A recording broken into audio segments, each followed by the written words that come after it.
श्रीपादराजं शरणं प्रपद्ये। आता आपण 5व्या अध्यायाला मागच्या भागात सुरुवात केलेली होती आणि 5व्या अध्यायामध्ये तिरुमलदास हे शंकर भट हे तिरुमलदासांच्या घरी पोचले होते आणि तिथे त्यांना श्रीपाद श्रीवल्लभांच्या जन्मच्या कथेविषयी सांगायला सुरुवात केली होती। तर आता हे तिरुमलदास पुढे शंकर भटांना म्हणतात, बाबा शंकर भट, त्या दिवशी वैश्यांना वेदोक्त उपनयन करण्याचा अधिकार आहे की नाही, असा मुख्य विषय चर्चेत होता। म्हणजे जी काही ब्राह्मणांची जी काही परिषद चालू होती आणि चर्चा होती त्याच्यात ते चालू होतं। ब्राह्मणांची परिषद जमली। बंगाल देशातील नवद्वीपाहून आशुतोष नावाने पंडित पादगया क्षेत्रास आले होते। तर बंगाल क्षेत्रातनं कोण आलं होतं? आशुतोष नावाचे पंडित आले होते। त्यांच्याकडे अत्यंत प्राचीन नाडी ग्रंथ होते। त्यांना देखील पंडित परिषदेत आमंत्रण होते। बापन्नाचार्यांनी सांगितले, नियमनिष्ठेने ब्राह्मण क्षत्रिय वैश्य समानच आहेत। म्हणजे ब्राह्मण क्षत्रिय आणि वैश्य हे नियमनिष्ठेप्रमाणे समानच आहे। त्यामुळे प्राचीन धर्मानुसार त्या वर्णांचा वैदिक उपनयन करण्याचा अधिकार होता। म्हणजे प्राचीन धर्मामध्ये ब्राह्मण क्षत्रिय आणि वैश्य यांना उपनयन करण्याचा अधिकार होता। इतरांना इच्छा असल्यास पौराणिक प्रथेनुसार उपनयन करता येते। ज्ञान मिळवण्यासाठी वर्ण लिंग अथवा वयाचा अडथळा असू शकत नाही। सिद्ध पुरुषांमध्ये वैश्य मुनीही होते ते आणि दत्तकृपेमुळे लाभाद नावाच्या वैश्य तपस्वी सिद्ध झाला। आता दत्तांच्या कृपेमुळे लाभाद नावाचे जे वैश्य मुनी होते ते सुद्धा सिद्ध झाले। लाभाद महर्षींची कृपा प्राप्त झाल्यास माणसाला त्याच्या सर्व परिश्रमाचे फळ मिळते। श्री बापन्नाचार्यांच्या निर्णयाला सर्वांनी मोठ्या उत्साहाने स्वागत केले। तथापि नरसावधानी नावाच्या पंडिताला तो निर्णय क्लेशकारक झाला। आग्रहीपणाने वादविवाद करण्यास तो पटाईत होता। तो बगलामुखी देवीचा भक्त होता। तर बघा इथे नरसावधानींचा उल्लेख आलेला आहे। नरसावधानी हेच आपल्या ह्या अध्यायाचा नरसावधानींचा वृत्तांत असा हा अध्यायाचं नाव आहे। तर आता इथे त्या नरसावधानींची खरी गोष्ट सुरू झालेली आहे। तर नरसावधानी कोण होते? नरसावधानी नावाच्या पंडिताला तो जो काही बापन्नाचार्यांनी इकडे वर निर्णय दिला की धर्मसंमत असे उपनयन करता येते, वैश्यांना क्षत्रियांना आणि ब्राह्मणांना करता येते। आता त्यावर त्यांना क्लेशकारक झाला आणि आग्रहीपणाने वादविवाद करण्यात तो पटाईत होता। आता नरसावधानींची माहिती देत, तो बगलामुखी देवीचा भक्त होता। दररोज देवीची आराधना करत असे। वादविवादास प्रारंभ करण्यापूर्वी तो मुखप्रक्षालन करत असे आणि बगलामुखी मंत्राचे पठण करीत असे। नंतर तो वादविवाद सुरू करत असते। त्यावेळी त्याला पराभूत करणे अवघड होते। तर नरसावधानींना कशी सवय होती त्याच्याबद्दल सांगितलं। बापन्नाचार्य धार्मिक वृत्तीचे असून त्यांना कोट्यावधी वेळा गायत्री मंत्राचे पुनरुच्चारण केले होते। वादविवादामध्ये ते दोघेही डोकेफोड होईपर्यंत अशा स्वरूपाच्या गती क्रमात स्वैरपणे आनंद लुटत। नरसावधानींनी मुखप्रक्षालन केले आणि मंत्राचे स्मरण केले। तर त्या दिवशी नरसावधानींनी मुखप्रक्षालन करून मंत्राचं स्मरण केलेलं आहे। अगदी लहान असल्यापासून श्रीपाद श्रीवल्लभांचे आपल्या माता महांशी फार जवळकीचे संबंध। मातामह म्हणजे कोण? तर बापन्नाचार्य यांच्याशी श्रीपाद श्रीवल्लभांचे खूप जवळचे नाते होते। त्यामुळे ब्राह्मण परिषदेच्या सभांना ते आजोबांच्या समवेत जात असत। त्या आकर्षक छोट्या मुलाला कोणीही अडवत नसे। त्या दिवशी श्रीपाद श्रीवल्लभ सभेतील उपस्थितीमुळे नरसावधानी अस्वस्थ झाले। तर त्या दिवशी श्रीपाद श्रीवल्लभ जे सभेत उपस्थित होते त्यामुळे नरसावधानी अस्वस्थ झाले। नरसावधानीने विचार केला की थोर विद्वानांच्या परिषदेस लहान मुलाचे उपस्थित राहणे चुकीचे आहे। चर्चेस सुरुवात करण्यापूर्वी बगलामुखी मंत्राचे उच्चारण केल्यानंतर त्यांनी श्रीपादांना तिथे का आले असा प्रश्न केला। त्यावर श्रीपाद उत्तरले, आजोबा, आमंत्रण असताना उपस्थित राहणे योग्य नाही। विहित सूत्रबद्ध पद्धतीने तुम्ही मला बोलावले, मी आलो। तुम्ही मला आता जा म्हटल्यास मी जाईन। आता सूत्रबद्ध पद्धतीने बोलावले असल्यामुळे मी आलो आणि तुम्ही जा म्हटलं तर मी जाईन असं श्रीपाद श्रीवल्लभ नरसावधानीने सांगतायत। त्यात काय? मी मुक्त आहे, मी मुलगा आहे। नरसावधानींनी मेघगर्जना केली। श्रीपादांनी निघून जावे।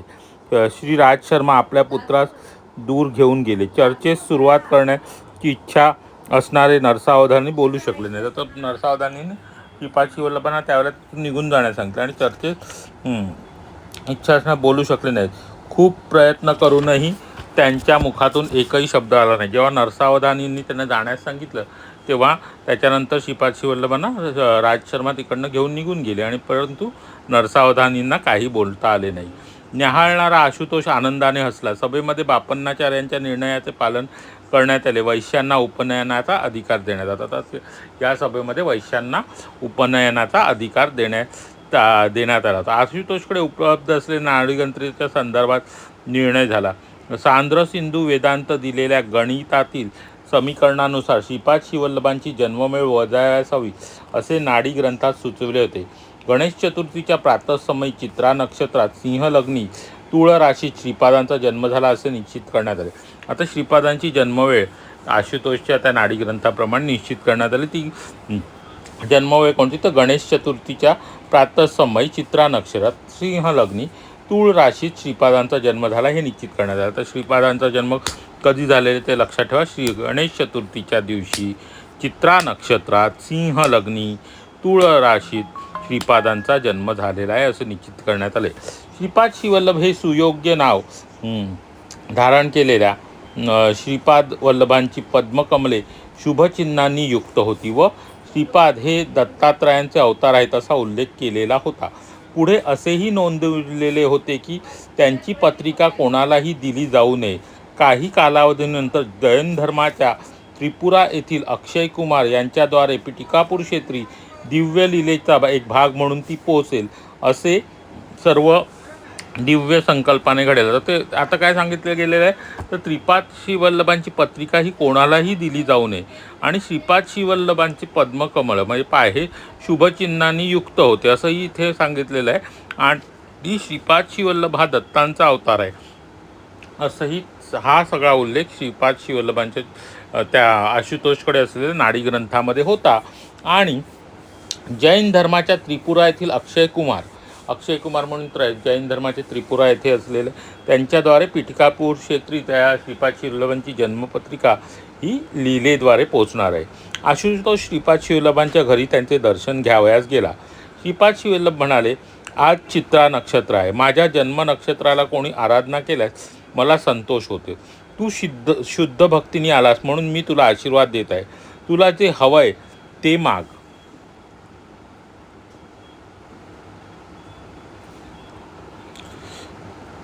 आता तुला जे काय हवं आहे ते तू माग असं त्या कोण म्हणताय? श्रीपाद श्रीवल्लभ म्हणतात. नंतर आशुतोष म्हणाला, भगवंत नरसावधानींनी बगलामुखीचे भक्त आहेत असे मला समजले. त्यांच्या सहकार्याने अंबिकेचे दर्शन घ्यावे असा माझा विचार होता. माझी इच्छा व्यर्थ आशा बनली. अंबिका त्यांच्यावर कोपली आहे असे मला समजले. श्रीपाद लगेच म्हणाले, तो आराधना करीत असलेली अंबिका खरोखरच मी आहे. ज्या क्षणी नरसावधानींनी मला जावयास सांगितले त्या क्षणी त्यांच्या सूक्ष्म शरीराबरोबर तोपर्यंत असणारी अंबिका माझ्यात विलीन झाली. सर्व देव आणि देवता स्वरूप आहे. मी सर्व देव आणि देवता स्वरूप आहे. अंबिका दर्शनाचे भाग्य तुला लाभो असे सांगून आशुतोष समोर बगलामुखी म्हणून अवतीर्ण झाले. पूर्ण संतुष्ट होऊन आशुतोष शिलाकोनला म्हणजे पंचकोन नेल्लोर जिल्हा येथे रवाना झाला. श्रीपादांच्या सूचनेनुसार तो पेंचलकोन या येथील जंगलात कण्व महर्षींच्या तपोभूमीपाशी पोचला व कण्व ऋषींच्या वाजनेयी शाखेत त्याचा जन्म होईल असे श्रीपादांनी त्याला सांगितलं. आता आशुतोष तर काय झालं, आशुतोषची खरी इच्छा काय होती तर त्याला बगलामुखी देवीचं दर्शन घ्यायचं होतं. आणि ते नरसावधानी हे बगलामुखी देवीचे भक्त असल्यामुळे त्यांच्या साहाय्याने ते दर्शन घ्यावं असं कळलं. पण तेव्हा त्यांच्याजवळ गेलं तेव्हा त्यांना कळलं की बगलामुखी देवी ही त्यांना म्हणजे अंबिका माता ही त्यांना सोडून गेलेली आहे. तर त्यावर श्रीपाद श्रीवल्लभ काय म्हणाले की जेव्हा आशुतोषला ते काय म्हणाले, जेव्हा नरसावधानीने मला जाण्यास सांगितलं तेव्हा त्यांच्यातलं जे अंबिकेचं रूप होतं ते बाहेर पडून सूक्ष्मरूप माझ्यामध्ये विलीन झालेलं आहे आणि तुला अंबिकेचं दर्शन होईल अशी हे देऊन त्यांना बगलामुखी देवीचं त्यावेळेला दर्शन दिलं आणि त्याला आशीर्वाद दिलेला आहे की तो पेंचलकोन येथे तो निघून गेलेला आहे आणि तिथे कण्व ऋषींच्या वाजनेयी शाखेत त्याचा पुन्हा जन्म होणार आहे. पुन्हा अवतार घेतल्यावर त्याच्यावर अनुग्रह करतील. आता वाजनेयी शाखेत त्याचा जन्म होईल आणि पुन्हा अवतार घेतल्यावर त्याच्या नावावर ते अनुग्रह करतील आणि डोळ्यांचे पारणे फिटेल. सर्व असामान्य चमत्काराचा साक्षीदार असणाऱ्या त्या मुख्य शिष्यांपैकी तो एक असेल. आणि त्यांनी पुढे सांगितले की श्रीपादांनी त्याला त्वरित निघावयास सांगितलं. आता श्रीपादांनी त्यांना काय सांगितलं की मी जेव्हा पुन्हा जन्म घेईल त्यावेळेला तू माझ्या मुख्य शिष्यांपैकी एक असशील. म्हणजे जेव्हा पुन्हा अवतार घेतील श्रीपाद श्रीवल्लभ त्यावेळेला तो त्यांच्या मुख्य शिष्यांपैकी एक असेल. आता बघा कथा कशी मध्ये श्रीपाद श्रीवल्लभांचा जन्म कसा झाला तिथे आली होती. मग मध्येच परत त्या मध्ये गेली की नरसावधानींचा वृत्तांत सुरू झाला आणि परत आता श्रीपादांच्या जन्मसमयी दग्धोच्चार झालेले अद्भुत दृश्य. इतक्यात मी म्हणालो महाराज श्रीपादांच्या लीला विस्तारपूर्वक सांगून मला धन्य करा. आता शंकर भट तिरुमलदासांना काय म्हणतात की महाराज श्रीपादांच्या लीला विस्तारपूर्वक सांगून मला धन्य करा. ते हे शंकर भटा नरसावधानी बापन्नार यावर क्रोधित झाले व येनकेन प्रकारेण त्यांचा अपमान करण्याचे त्यांनी ठरवले. त्यांनी म्हणजे नरसावधानींनी बगलामुखी साधना विफल होण्याचे एकमेव कारण बापन्नार आहेत असा विचार त्याने केला. तांत्रिक प्रयोगाने बापन्नार याने त्यांची मंत्रसिद्धी निष्प्रभ केली असा कुप्रचार करण्यास त्यांनी सुरुवात केली. श्रीपाद प्रभूंच्या अवताराविषयी जे विवरण होते ते विचलित करीत होते. नाडी ग्रंथ हा मूलतः अविश्वसनीय आहे. बापन्नार यांनी मांसाहारी बंगाली ब्राह्मणास भोजन दिले, अनाचार घडला असा नरसावधानींनी वाद मांडला. कोणत्याही मनुष्य पूर्ण ब्रह्माचा अवतार कदापि होऊ शकत नाही. तर छोटा बालक श्रीपाद श्रीवल्लभ सर्वार्थयामी सर्वज्ञ आणि सर्वशक्तिमान असा दत्तप्रभूंचा कसा बरे अवतार होऊ शकेल. श्रीपाद प्रभूंनी अगदी लहान असताना केवळ प्रणवोच्चार, पाळण्यात असताना केलेला शास्त्र प्रसंग, वयास न शोभणारे प्रज्ञेचे प्रदर्शन हे सर्व एखाद्या मृत विद्वान ब्राह्मण श्रीपादांच्या शरीरात आश्रय घेऊन अनैसर्गिकपणे बोलतोय असा त्यांनी प्रचार केला. कुकुटेश्वराच्या मंदिरात असलेले स्वयंभू दत्त हेच खरे दत्तात्रय आहेत आणि हेच वर प्रदान करणारे आहेत. या बालकास दत्तस्वरूप मानणे चुकीचे. श्रीपाद श्रीवल्लभांच्या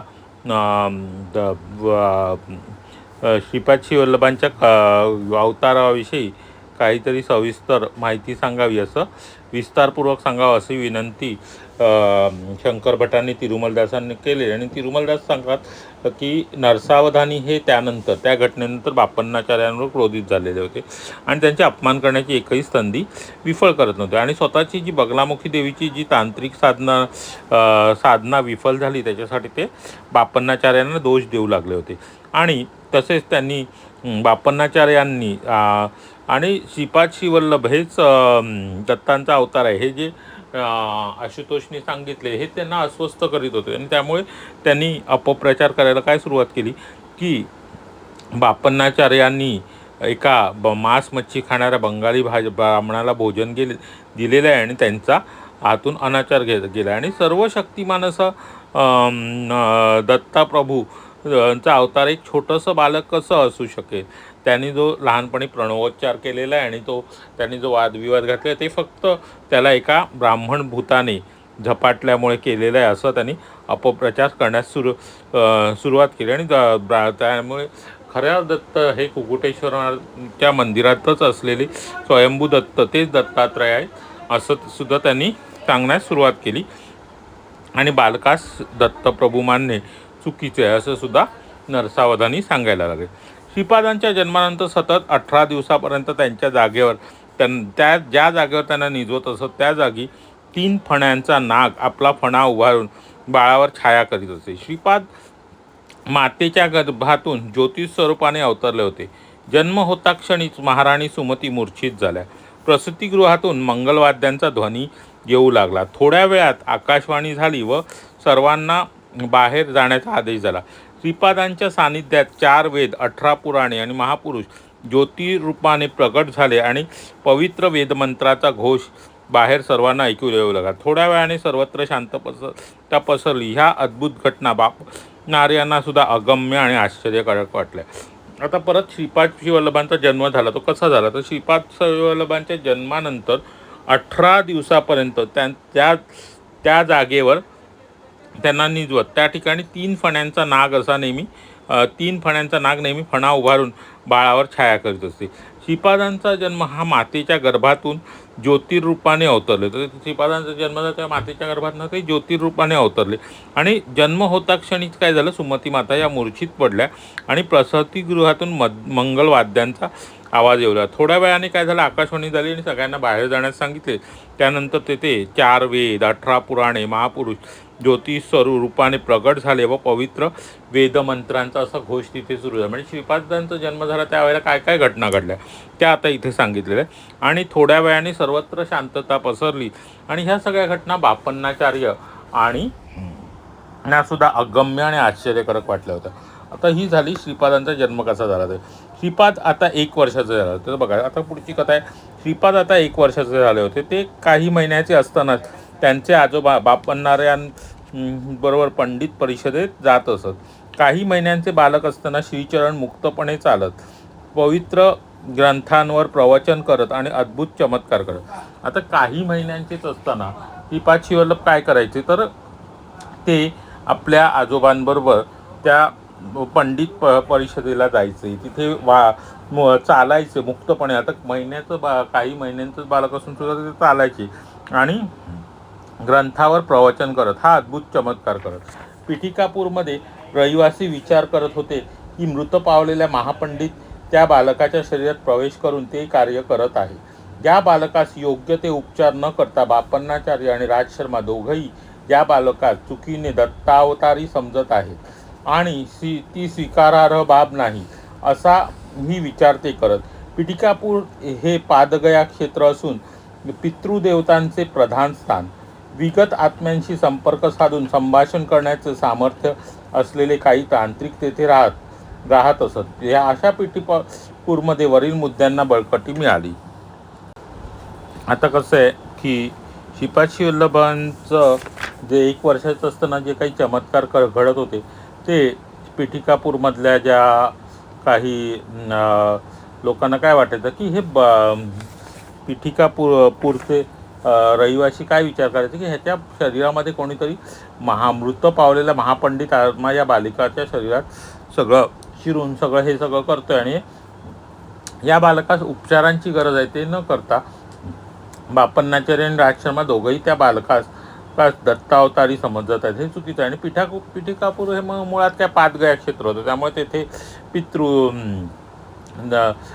पितृदेवाचे प्रधान स्थान होते. त्यामुळे तिथे वेगवेगळ्या विविध आत्म्यांशी संपर्क साधून संभाषण करण्याचे सामर्थ्य असलेले तांत्रिक सुद्धा तिथे राहत होते. त्यामुळे ह्या गोष्टींना तिथे खतपाणी जास्त घातलं गेलं. ह्या चुकीच्या विचारांना तिथे खतपाणी जास्त घातलं जात होतं. आता मी मल्ल्याद्रीपूरवरून आलेल्या बापन्नाचार्य आणि राजशर्मा यांचा घरचा रजक होतो. म्हणजे कोण, तो तिरुमलदास हे मल्ल्याद्रीपूरवरून आलेले. आता मल्ल्याद्रीपूरवरून कोण इथे आलेले होते, बापन्नाचार्य मल्ल्याद्रीपूरवरून आले आणि राजशर्मा यांच्या घरचे ते रजक होते. नरसावधानींचा घरचा जो रजक होता तो वृद्धावस्थेने मरण पावला. त्या रजकाला एक मुलगा होता, तो कोकंदम म्हणजेच त्या पूर्वीच्या वायसपूर अग्रहार सध्याचे काकीनाडा येथे निघून गेला. आता काय झालं, तिरुमलदास हे कोणाच्या घरचे रजक होते, तर बापन्नाचार्य आणि राजशर्मा. आणि नरसावधानींच्या घरचा जो रजक होता म्हणजे कपडे धुणारा जो धोबी होता तो मरण पावला वृद्ध, आणि त्याचा जो मुलगा आहे तो काकीनाडा येथे निघून गेला. त्यामुळे नरसावधानींच्या घरचे रजकाचे काम मला मिळाले. मला बापन्नाचार्यालूंच्या कुटुंबाविषयी आत्मीयता असल्याने माझ्यातील सत्प्रवृत्ती जागृत झाली होती आणि अध्यात्माची ज्योत प्रज्वलित झाली होती. नरसावधानींचे कपडे मी स्वतः न धुता माझ्या थोरल्या मुलावर रविदासावर ती जबाबदारी टाकली. सात्विक प्रवृत्तीच्या लोकांचेच कपडे मी धुवू शकत असे. मी कोणत्याही दिवशी नरसावधानींना पाहिले असता माझे पोट बिघडत असे व मी अन्न ग्रहण न करता येण्याची स्थिती येत असे. आता काय झालं, तर हे जे तिरुमलदास होते हे बापन्नाचार्यालू आणि नरसावधानींच्या घरचे रजक होते. त्याच वेळेला काही काळाने तिरुमलदास हे बापन्नार्य आणि राजशर्मा यांच्या घरचे रजक म्हणजे धोपी होते, आणि नरसावधानींच्या घरचा रजक जो होता तो वृद्धावस्थेने मरण पावला आणि त्याचा मुलगा हा काकीनाडाला निघून गेला. त्यामुळे नरसावधानींच्या घरचे रजकाचे कामसुद्धा यांच्याकडे झाले आणि ह्यांच्याकडे आलं. पण ते स्वतः त्यांचे कपडे धुत नसत, कारण का त्यांच्याकडून फक्त पुण्य कर्म करणाऱ्या लोकांचेच कपडे धुतले जात होते आणि त्यामुळे ते काम त्यांचा मोठा मुलगा रोहिदास हे करत होता. रविदास हे मला वाटतं, बघूया, रविदास करत होता.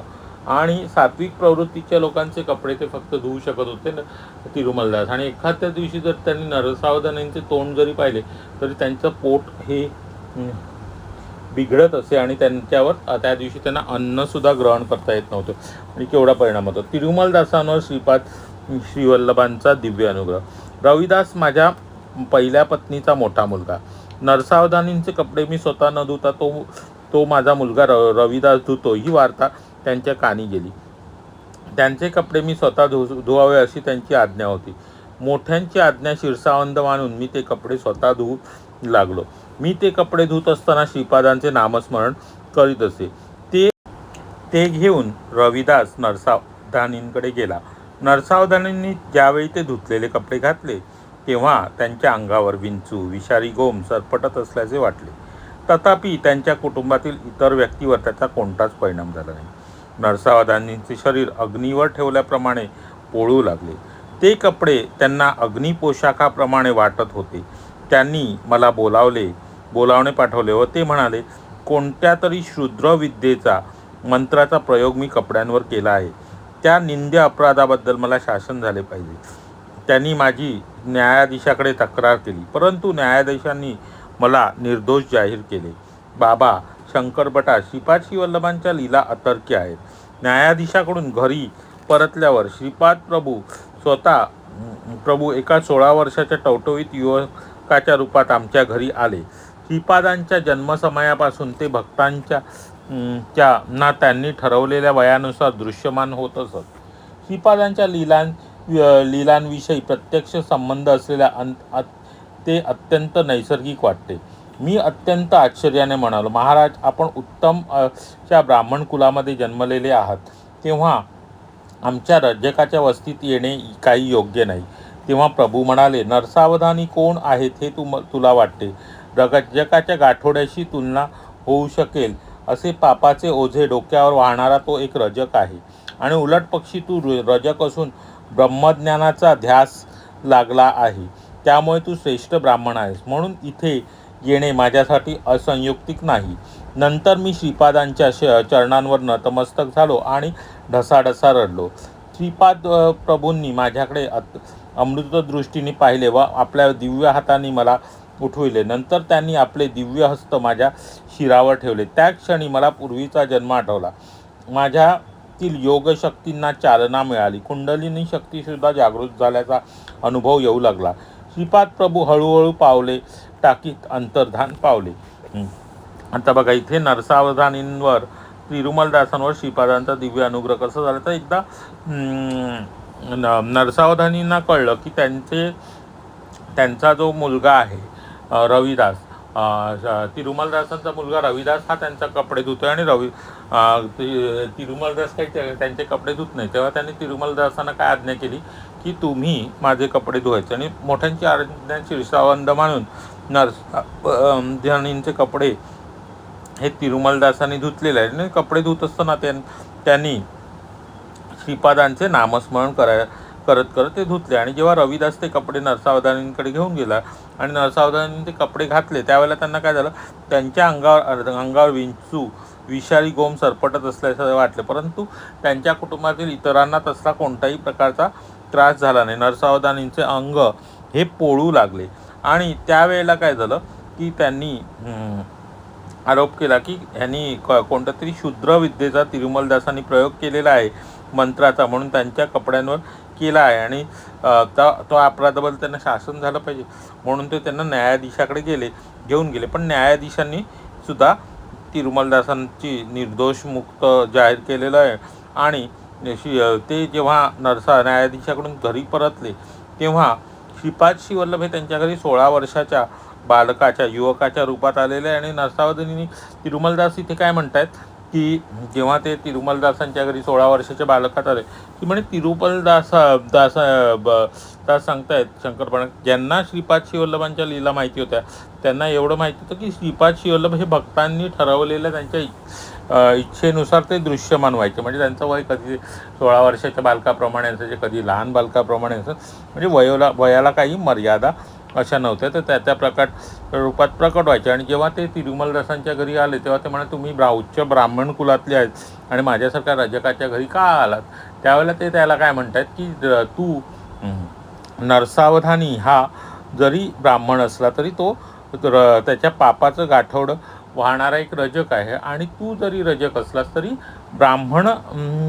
ब्रह्मज्ञानाचा ध्यास लागलेला असा तू एक ब्राह्मण आहेस म्हणून तुझ्या घरी येणे योग्य आहे. आणि असं म्हणून ते त्यांच्यावर कृपादृष्टी करतात, त्यांच्या मस्तकावर त्या हस्त ठेवतात. जेव्हा तिरुमलदास त्यांच्या चरणावर आपलं मस्तक ठेवतो तेव्हा ते त्यांना उठवतात आणि ढसाढसा रडू लागतात. त्यावेळेला अमृतदृष्टीने पाहून श्रीपाद श्रीवल्लभ त्यांच्यावर कृपा अनुग्रह करतात, त्यांच्या मस्तकावर हात ठेवतात आणि मग त्यांना त्यांच्या पूर्वीचे जन्म आठवतात. त्यांची कुंडलिनी ती जागृत होते. असं सगळं हे तिरुमलदासांबरोबर घडलेलं आहे. त्यांच्यावर कृपादृष्टी झालेली आता श्रीपाद श्रीवल्लभांची.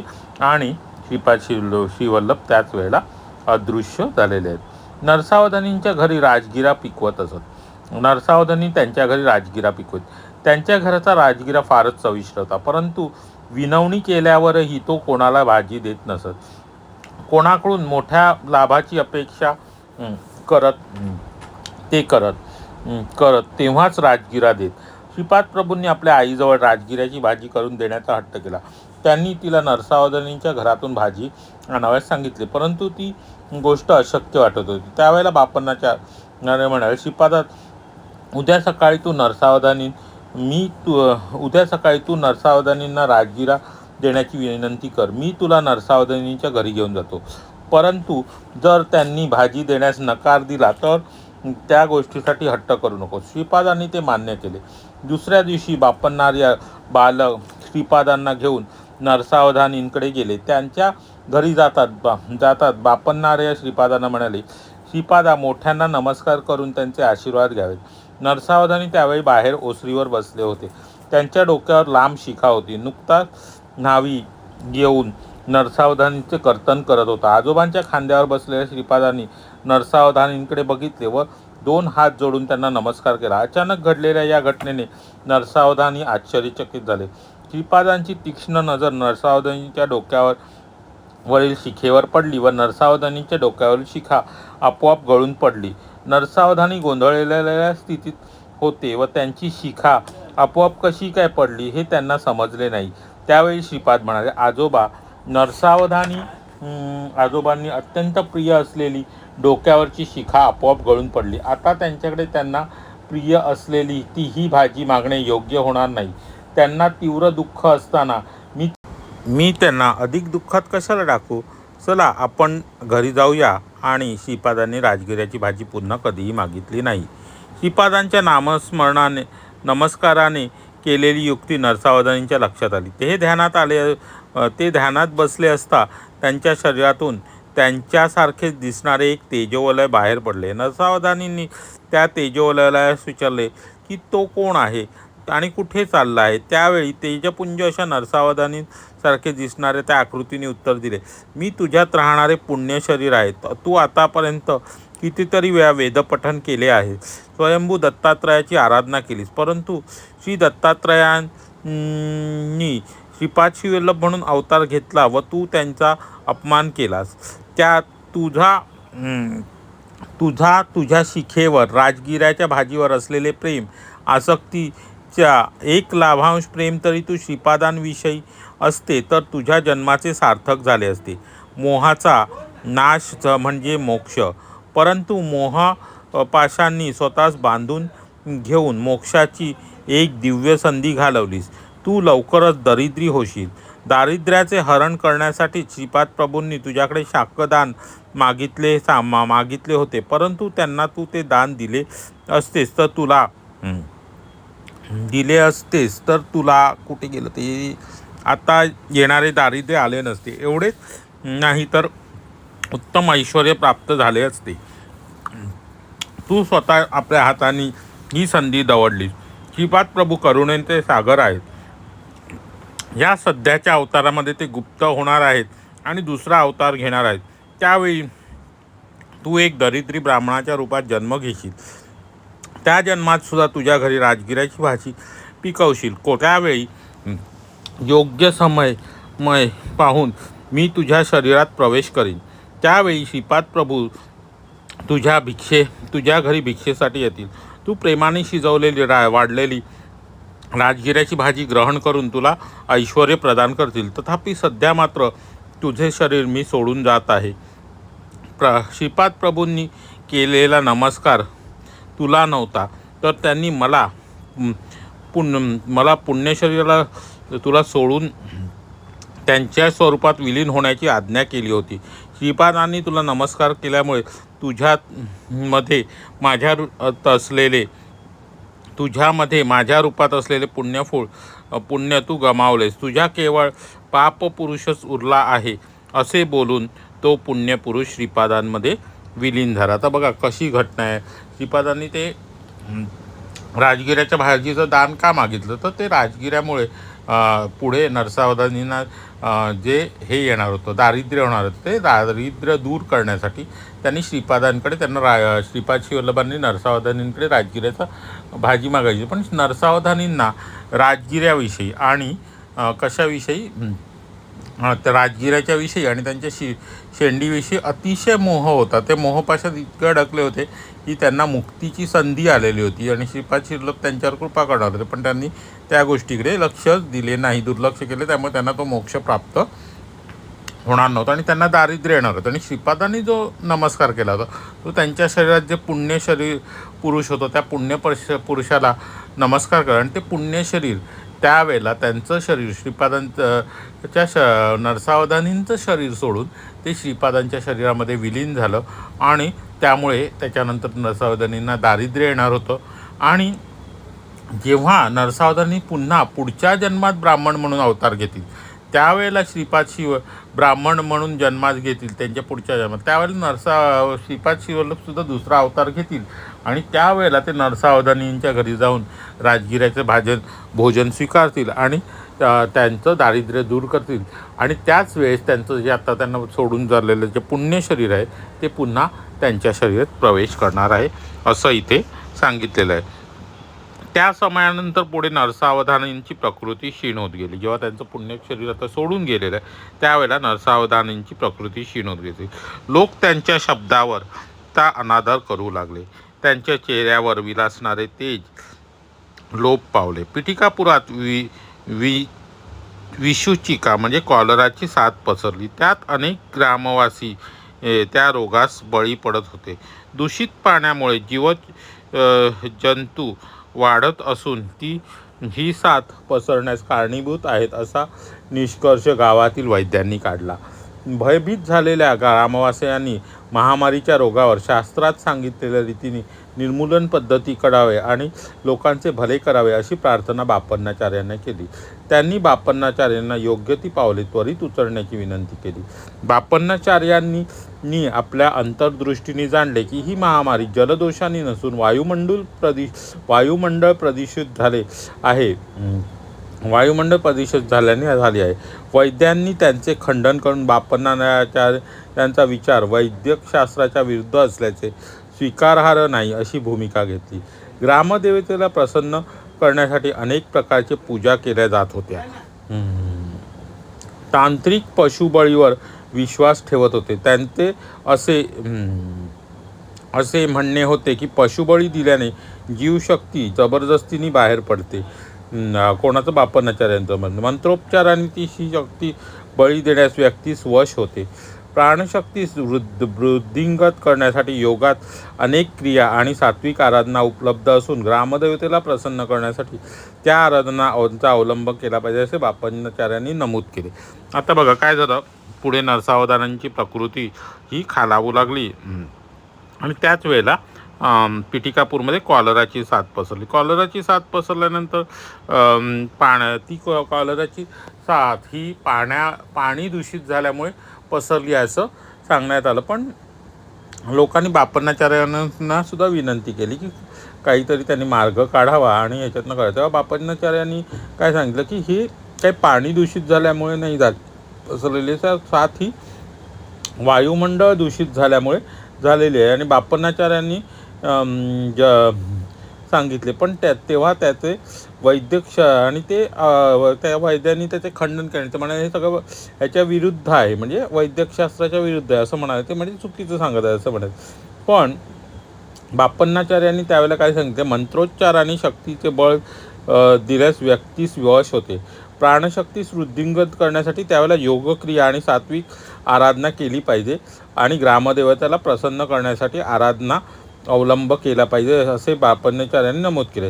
त्यांनी ग्रामवासियांना असे सुचवले की त्यांनी पशुबळी देण्याचे थांबवले पाहिजे. तर ग्रामवासी त्यावेळेला काय करत होते, पशुबळी देत होते सगळं, तर ते चुकीचं आहे आणि त्यांनी पशुबळी देण्यास थांबवले सुचवले, परंतु त्यांनी पशुबळी देण्यास थांबवले नाही. श्रीपाद श्रीवल्लभांवर व त्यांच्या दिव्य कृतींवर श्रद्धा असणाऱ्या काही मंडळींनी हा विषय मग पुढे कुठे नेला, श्रीपाद श्रीवल्लभांकडे पुढे काढला. त्यावर श्रीचरण म्हणाले, ग्रामदेवतेस त्यांनी आदेश दिला आहे की तिने पशुबळीची मागणी करू नये. ती ग्रामदेवता समुद्र स्नान करण्यास गेली आहे. तिला दुधाची खीर अर्पण केल्यास काली माता शांत होईल.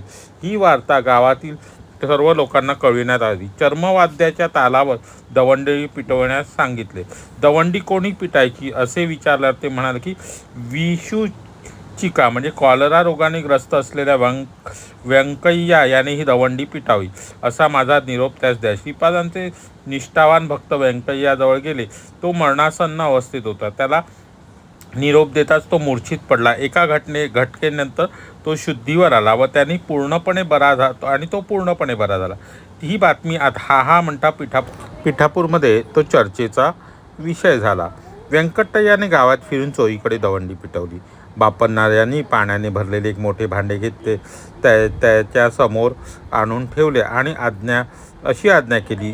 विषारी किटाणूंचा नाश करण्यासाठी त्यांनी काही मंत्रोच्चारण केले आणि वायुमंडळातील विषारी किटाणू पाण्यात तडफड करत आवाज करून पडले. अशा प्रकारे वायुमंडळ शुद्ध झाले आणि महामारी या रोगाने पिठापूर सोडले. श्रीपादांच्या जन्मतिथीस गणेश चतुर्थीला वाढदिवसाच्या दिवशी राजशर्मा पत्नीसह श्रीपादांना घेऊन बापन्नार्य यांच्याकडे गेले. ज्यावेळी बापन्नाचार्य श्रीपादांच्या चरणावरील शुभचिन्हे पाहण्याचा प्रयत्न करीत त्यावेळी त्यांना कोटी कोटी सूर्याच्या तेजोस्थितीचा अनुभव येई आणि महाविष्णूंची शुभचिन्हे त्या तीव्र प्रकाशात त्यांना दिसू शकत नसत. त्यांना राहून आश्चर्य वाटे. परंतु त्या दिवशी उच्चाकाली साळीच्या कोंड्यावर दिव्य असे पदचिन्ह दिसले. त्यांनी त्यांच्या कन्या सुमतीस विचारले, बाळ, या कोंड्यावरून कोण गेले? सुमती उत्तरली, दुसरे कोण, तुमचा लाडका नातूच येथून गेला. ते पद्मचिन्ह 16 वर्षीय कुमाराच्या पद्मचिन्हासारखे होते. आजोबांनी श्रीपादांना त्या आपल्या मांडीवर घेतले आणि चरणकमळांचे निरीक्षण करू लागले. त्यावेळी त्यांना पूर्वीसारखे दिव्य प्रकाश न दिसता मीच साक्षात दत्तात्रय अवतार आहे असे सूचित करणाऱ्या सुस्पष्ट अशा चिन्हांचे दर्शन झाले. त्या दिव्य श्रीचरणांचे बापन्नाचार्यांनी कौतुकाने चुंबन घेतले. हा बालक खरोखरच श्री दत्तात्रयाचा अवतार असल्याचा त्यांना दृढ निर्धार झाला. त्याचवेळी त्यांच्या मुखातून काही शब्द आपोआप बाहेर उच्चारले गेले.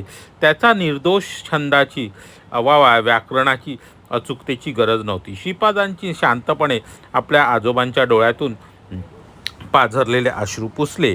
श्रीपाद म्हणाले, आजोबा, तुम्ही सौरमंडळातून शक्तिपात करून ती शक्ती शैल्यास्थित मल्लिकार्जुन शिवलिंगात स्थापित केली होती.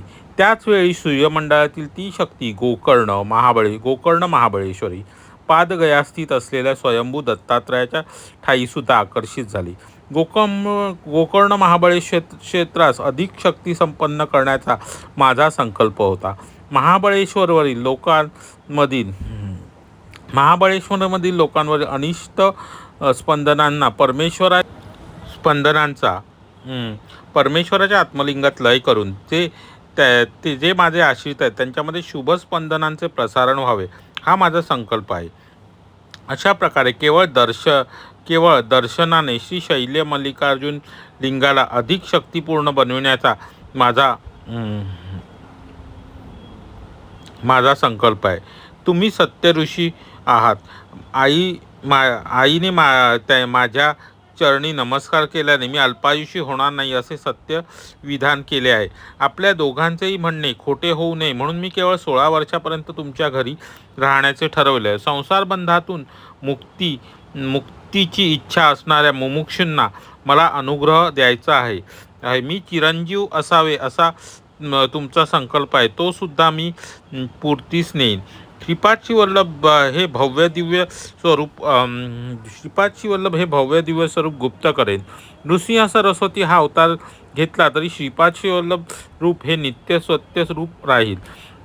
नृसिंह सरस्वतींचा अवतार घेऊन मी शैल्य येथील कर्दळीवनात 300 वर्षापर्यंत तपश्चर्या करून प्रज्ञापूर अक्कलकोट येथे स्वामी समर्थ रूपात प्रकट होईल. तेथील वटवृक्षामध्ये माझी प्राणशक्ती प्रवेश करून मी शैल्याच्या शिवलिंगात विलीन होईन. म्हणजे बघा कसं त्यांनी सांगितलं की आधी ते श्रीपाद शिवल्लभ अवतार घेणार आहेत. श्रीपाद शिवल्लभ अवतार जरी त्यांनी पुढे नरसिंह सरस्वती अवतार घेतला तरी ते श्रीपाद शिवल्लभांचे रूप हे ते नित्य सत्यरूप राहील असं त्यांनी सांगितलं. आणि पुढे ते 300 वर्ष कर्दळीवनात तपश्चर्या करून नंतर अक्कलकोट येथे स्वामी समर्थ रूपात प्रकट होतील आणि आपली प्राणशक्ती शेवटी वटवृक्षामध्ये प्रवेश करून ते शैल्याच्या शिवलिंगात विलीन होतील असं त्यांनी सांगितलेलं आहे. बापन्नाचार्यांना हे सगळं आश्चर्यजनक आणि अद्भुत असे वाटले. आजोबांच्या घरी पहिल्या वर्षीचा वाढदिवस अत्यंत आनंदात व थाटामाटात झाला. तर श्रीपाद वल्लभांच्या जन्मानंतर त्यांचा पहिल्या वर्षाचा वाढदिवस कसा झाला आणि त्याच्यानंतर बापन्नाचार्यांना त्यांनी कशा प्रकारे आपल्या पदचिन्हांचे दर्शन दिले ते इथे सांगितलेले आहे. पिठिकापुरमला त्या दिवशी आणखी एक आश्चर्य घडले. नरसावधानी देवळाचे पुजारी आणि अजून काही मंडळी कुकुटेश्वराच्या मंदिरात गेली. त्याच दिवशी ते कुकुटेश्वराच्या मंदिरात गेले असताना तेथे स्वयंभू दत्तात्रयाची मूर्ती दिसली नाही. मंदिरातील मूर्ती दिसेनाशी झाल्याची वार्ता गावात दावानलासारखी पसरली. नरसावधानींच्या विरुद्ध असलेल्या एका तांत्रिकाने नरसावधानींनी शूद्र विद्येचे उपासक आहेत व त्यांनीच ती मूर्ती अदृश्य केली असा प्रचार करण्यास सुरुवात केली. नंतर पिठिकापुरमच्या ब्राह्मण समाजाने नरसावधानींच्या घराची कसून झडती घेण्याचा निर्णय घेतला. या संदर्भात विचारले असता बापन्नार्य म्हणाले की सत्य काही काळ वाट पाहिल्यानंतर प्रत्ययास येईल. त्याच्याविषयी मौन राखणे अधिक योग्य असे त्यांना वाटले. ते पुढे म्हणाले की योग्य वेळी प्रश्नाचे समाधान होईल. नरसावधानींच्या घरातील काही भाग खोदकाम केल्यावर तेथे मानव कंकाळ आणि शूद्र विद्येस उपयोगी पडणाऱ्या काही वस्तू सापडल्या. नरसावधानी निष्पाप होते परंतु ते शूद्र विद्येचे उपासक असल्याचा ठपका त्यांच्यावर बसला. दिवसेदिवस त्यांची प्रकृती क्षीण होत होती. त्यांच्या घरी एक वांज गाय होती. तिला बैलाप्रमाणे शेतीच्या कामासाठी वापरत. नरसावधानींनी तिला व्यवस्थित दाणा पाणीही देत नसत. त्या तांत्रिकाने त्या गायीमध्ये शूद्र शक्तीचे आवाहन केले. एके दिवशी त्या खुटाचे बंधन तोडून तिने घरच्या लोकांना शिंगाने मारले. तिच्या मालकाने अत्यंत प्रेमाने लावलेला राजगिरा भाजीचा मळा तिने उद्ध्वस्त केला. तिला दोरीने बांधणे कोणालाच शक्य झाले नाही. त्या दिवशी नरसावधानींच्या घरी त्यांच्या आईचे श्राद्ध होते. वडे व इतर खाद्यपदार्थ असा श्राद्धाचा संपूर्ण स्वयंपाक मोठ्या प्रमाणावर तयार करण्यात आला होता. नरसावधानींच्या स्वयंपाकघरातील सर्व अन्नपदार्थ त्या गायींनी फस्त केले. तोपर्यंत श्राद्धाच्या ब्राह्मणांचे भोजन झाले होते परंतु घरच्या मंडळींचे मात्र जेवण झाले नव्हते. त्या गायींनी सारे अन्न वडे खाऊन टाकले. श्रीपाद प्रभू आपल्या वडिलांना नरसावधानींच्या घरी घेऊन जाण्याचा हट्ट केला. श्रीराज शर्मा श्रीपादांना घेऊन नरसावधानींच्या घरासमोर जाऊन उभे राहिले. तेवढ्यात ती गाय नरसावधानींच्या घरातून बाहेर पडली. श्रीपादांनी त्यांच्या वडिलांना त्यांना जमिनीवर ठेवण्यास सांगितले. तिने अंगणात उभ्या असलेल्या तिन्ही अंगणात उभे असलेल्या श्रीपादांना 3 प्रदक्षिणा घातल्यानंतर त्यांच्या चरणी नतमस्तक झाली व त्या अवस्थेत गतप्राण झाली. आता बघा घटना कशी, ज्या वेळेला श्रीपाद श्रीवल्लभांचा एक पहिला वाढदिवस अगदी थाटामाटाने साजरा केला गेला, त्याच्यानंतर त्याच काळात काय झालं की नरसावधानी आणि काही लोक कुकुटेश्वराच्या मंदिरात गेलेले असताना पिठिकापुरातील स्वयंभू दत्ताची मूर्ती दिसेनाशी झाली आणि तेव्हा मांत्रिकाने तिथे त्यांच्या विरोधात असलेल्या एका मांत्रिकाने काय अपप्रचार केला की नरसावधानींना न काळी विद्या येते किंवा त्यांना जी तांत्रिक शूद्र विद्येचे उपासक आहेत त्यामुळे ते असे झाले असं त्यांनी केलं. आणि मग ब्राह्मणांनी सुद्धा त्यावर विश्वास ठेवला, त्यांच्या विरुद्ध अपप्रचार केला. आणि मग नरसावधानींच्या घराची कसून तपासणी केली गेली तेव्हा शूद्र विद्येसाठी लागणारे काही कंकाळ व जे काही असतं आपलं काय ठेवलं शूद्र विद्येसाठी कपाळ, मानव कपाळ आणि काही वस्तू तिथे त्यांच्या घरात खोदकामात सापडल्या. आणि बापन्नाचार्यांनी मात्र मौन धारण केले आणि त्यांना असं सांगितले की याचं योग्य काळी याचं उत्तर मिळेल असं त्यांनी तिथे सांगितलेलं आहे. आणि त्यांच्या घरामध्ये एक गाय होती जी वांज होती, त्यामुळे ते नरसावधानी तिला बैलाप्रमाणे तिचा वापर करत, शेतीसाठी वगैरे, शेतीच्या कामासाठी वगैरे वगैरे वापर करत. आणि त्या मांत्रिकाने काय केलं की त्या गायीमध्ये शूद्रविद्येचा प्रयोग करून क्षुद्र शक्तींचे त्या गायीमध्ये आवाहन केल्यामुळे त्या गायींनी काय केलं, त्या दिवशी सगळ्यांना मग ते बांधलेली तोडलं, सगळ्यांना शिंगाने मारलं आणि जो राजगिऱ्याचा मळा होता तो उद्ध्वस्त केला सगळा. त्या दिवशी श्राद्ध होतं त्यांच्या आईचं नरसावधे, तो सगळा स्वयंपाक, श्राद्धाचा सगळा स्वयंपाक तिने खाऊन टाकला. अशा प्रकारे ती विचित्र अशा प्रकारे शूद्रशक्ती संचारल्यामुळे हे करू लागेल. आणि त्यावेळेला फक्त त्या श्राद्धासाठी जे ब्राह्मण होते त्यांचं जेव्हा भोजन झालं, नरसावधानींच्या घरच्या सगळ्या लोकांचं जेवण बाकी होतं, तरी पण तिने ते सगळं अन्न खाऊन टाकलं. आणि त्यावेळेला श्रीपाद श्रीवल्लभांनी हट्ट करून आजोबांना, आपल्या वडिलांना म्हणत की मला नरसावधानींच्या घरी घेऊन चला. त्यावेळी त्यांचे आजोबा त्यांना नरसावधानींच्या घरी घेऊन गेलेले आहेत. आणि त्यावेळेला श्रीपाद श्रीवल्लभांनी त्यांना आपल्या वडिलांना सांगितलं मला खाली ठेवा. त्यांनी त्यांना खाली ठेवले आणि खाली ठेवल्यानंतर काय झालं की ती गायी आलेली आणि त्या श्रीपाद श्रीवल्लभांना त्यावेळेला त्यांनी 3 प्रदक्षिणा करून ती गतप्राण झालेली आहे. या प्रसंगावर गावातील लोक अनेक मते व्यक्त करू लागले. गायीने खाल्लेल्या वड्यामध्ये अनावधानाने विष मिसळले गेले. सुदैवाने पुण्यवान अतिथी वाचले, परंतु विषाचा परिणाम होऊन ती गाय मरण पावली. आता नरसावधानींना गोहत्येचे पातक लागेल, या पापाचा त्यांना त्रास होईल असे सुद्धा गृहीत धरले गेले. या प्रतिक्रियांमुळे नरसावधानी त्रस्त झाले. गायीने श्रीपादांना प्रदक्षिणा घातल्या व नंतर मरण पावली. त्या कारणाने श्रीपाद हे दैवी अवतार असल्याचे अनेक लोकांना वाटले. राजशर्मा आयुर्वेदाचे ज्ञान होते.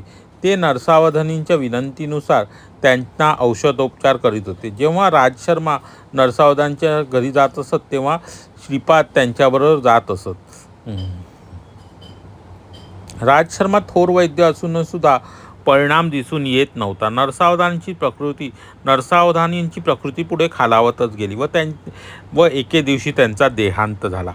अफवा, अपप्रचार आणि असत्याला मुरड घालून सत्य करण्याचे प्रयत्न आणि सत्याला मुरड घालून असत्य करण्याचे प्रयत्न यांना पिठापुरात ऊत आलेला होता.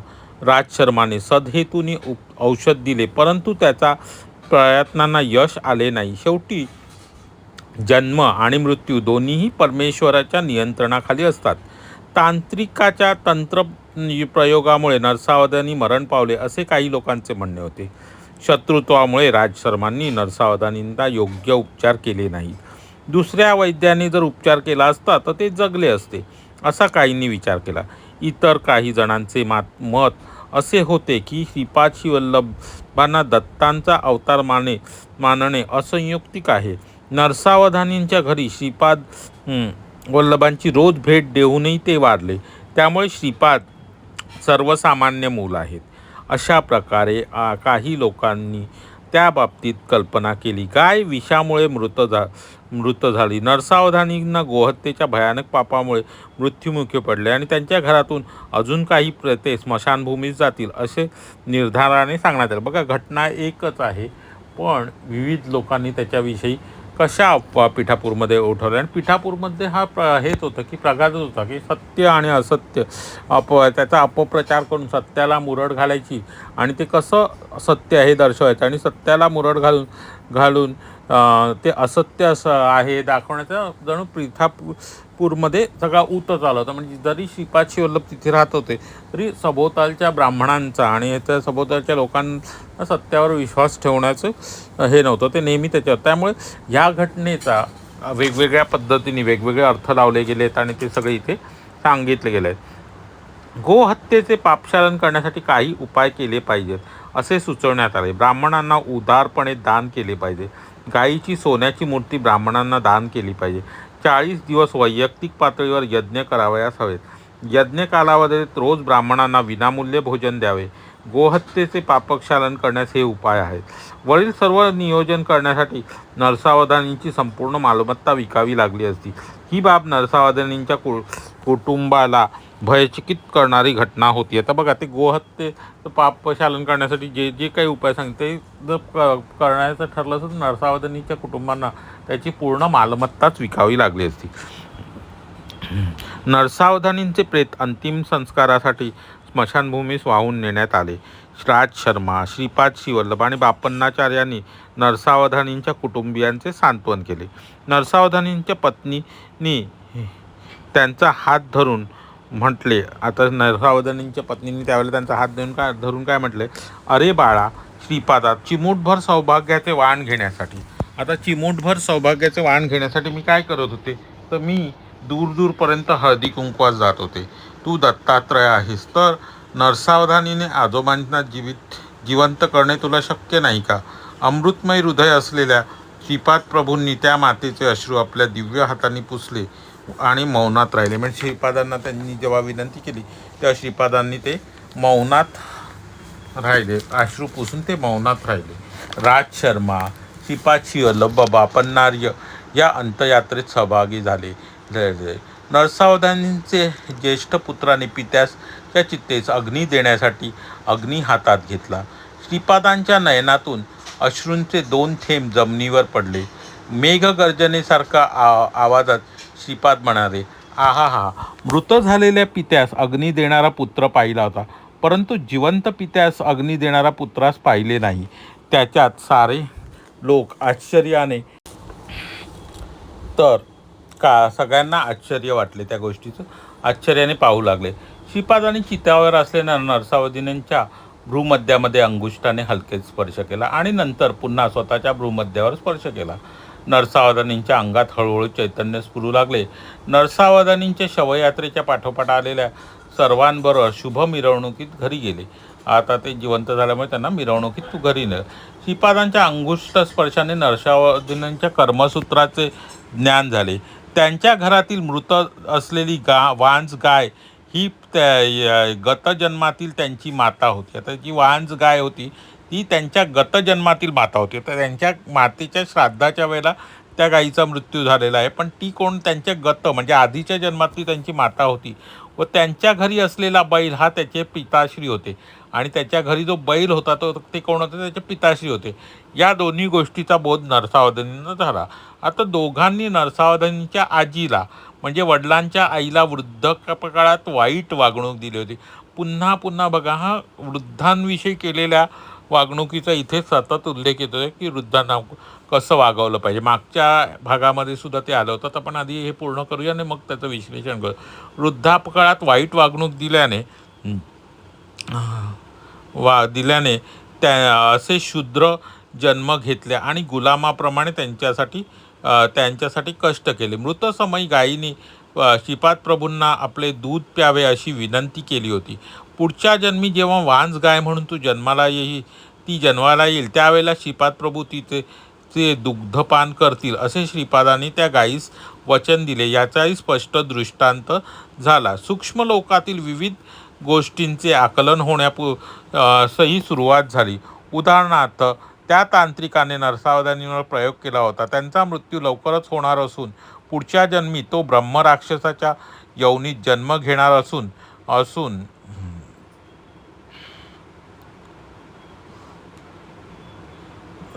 घेणार असून त्याच्यावर यतिरूपात असलेल्या श्रीपादांचा अनुग्रह होईल असे त्यांना स्पष्ट दिसले. त्यांना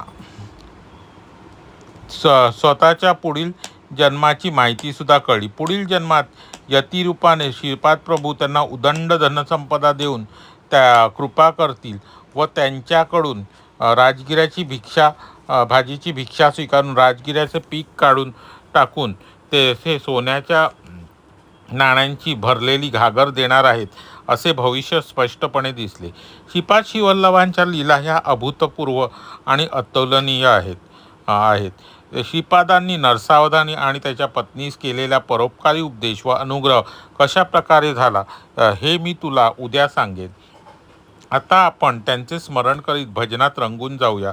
ज्या ठिकाणी त्यांचे दिव्य नामस्मरण होते त्या ठिकाणी श्रीपाद प्रभू सूक्ष्मरूपाने संचरण करत असतात हे अक्षर सत्य आहे. तिरुमला सारख्या थोर भक्तांच्या सत्संगामुळे मी आनंदाने पुलकित झालो. श्रीपादराजम शरणम प्रपद्ये. श्रीपादांचा जय जयकार असे करण्यात आलेला आहे की नरसावधानींना आता त्यांच्या पुढील जन्माचा सुद्धा इथे बोध झालेला आहे. नरसावधानींच्या घरी जी गाय होती ती त्यांच्या पूर्वजन्मातली माता होती आणि जो बैल होता तो पिता होता आणि त्या दोघांनी त्यांच्या आईचे म्हणजे नरसावधानींच्या वडिलांच्या आईचे वृद्धावस्थेत चांगली वागणूक दिली नव्हती म्हणून त्यांना या रूपात जन्म घेऊन पुन्हा कष्ट करावे लागले होते असं सांगितलं. म्हणजे आपण आपल्या मातापित्यांना नाही सांभाळलं तर काय होतं ते इथे वारंवार सांगितलेलं आहे. तसेच राजगिऱ्याचे नरसावधानींचा पुढील जन्मसुद्धा ब्राह्मण म्हणून येणार आहे आणि त्यावेळेला त्या पुढील जन्मामध्ये श्रीपाद श्रीवल्लभ पुढील अवतारामध्ये त्यांच्याकडून राजगिऱ्याची भाजी त्यावेळेला घेऊन त्यांना त्यांच्या कर्जातनं गरिबीतून बाहेर काढतील आणि त्यांना सोन्यांचं भरलेली घागर देणार आहेत असे सांगितलेलं आहे. आणि ज्या तांत्रिकाने त्यांना त्यांच्यावर जो प्रयोग केला होता आणि त्याच्यामुळे नरसावधानींचा त्या मांत्रिकाचा सुद्धा आता लवकरच मृत्यू होणार असून तो पुढील जन्मी ब्रह्मराक्षस म्हणून योनीत जन्म घेणार आहे आणि त्यावेळेला यतिरूपात श्रीपाद श्रीवल्लभ त्याच्यावर अनुग्रह करणार आहेत असं सुद्धा सांगितलं आहे. म्हणजे ह्या सगळ्या अध्यायांमध्ये नरसावधानींच्या अध्यायामध्ये पुढील ह्याच्यामध्ये काय काय घडणार आहे त्या सगळ्या घटनांचा सुद्धा इथे उल्लेख आलेला आहे. श्रीपादांच्या लीला ह्या अद्भुत आहेत आणि आता पुढच्या भागामध्ये आता आपला हा 6वा अध्याय इथे पूर्ण झाला आणि 7व्या अध्यायामध्ये श्रीपाद श्रीवल्लभांनी नरसावधानी आणि त्यांच्या पत्नीवर कशी कृपा केली ते सगळं आता तिरुमलदास शंकर भटांना सांगणार आहेत आणि तो त्या ह्याच्यामध्ये येणार आहे अध्यायामध्ये ते येणार आहे. तर ते आपण उद्याच्या भागात आपण पाहणार आहोत आणि त्यांनीही आपण उद्या पाहूया असं सांगितलं. त्यामुळे आपण पण ते उद्याच्याच भागात पाहूया. तर आज प्रश्न काय विचारू बरं तुम्हाला? कोणता प्रश्न विचारू? इतकी कथा सांगितली ती कथा लक्षात आली का? कारण का कथेमध्ये बरंचसं इथून तिथे तिथून इथे असं सगळं हे होतं. तर एकदम सोपा प्रश्न विचारतो. नरसावधानी हे कोणत्या देवीची उपासना करीत असत? प्रश्न नीट ऐका. नरसावधानी हे कोणत्या देवीची उपासना करत असत? हे एकदम सोपं प्रश्न आहे. जेव्हा तुम्ही नरसावधानीविषयी माहिती वाचाल तेव्हा त्याच्यामध्ये त्याचा उल्लेख आलेला की नरसावधानी कोणत्या देवीची उपासना करतात. तर आपण आजचा अध्याय आपण आता इथे संपवत आहोत. आपला 6वा अध्याय आता संपलेला आहे. आपण उद्या 7व्या अध्यायाकडे वळणार आहोत. श्रीपादराजम शरणम प्रपद्ये. श्रीपादांचा जय जयकार असो.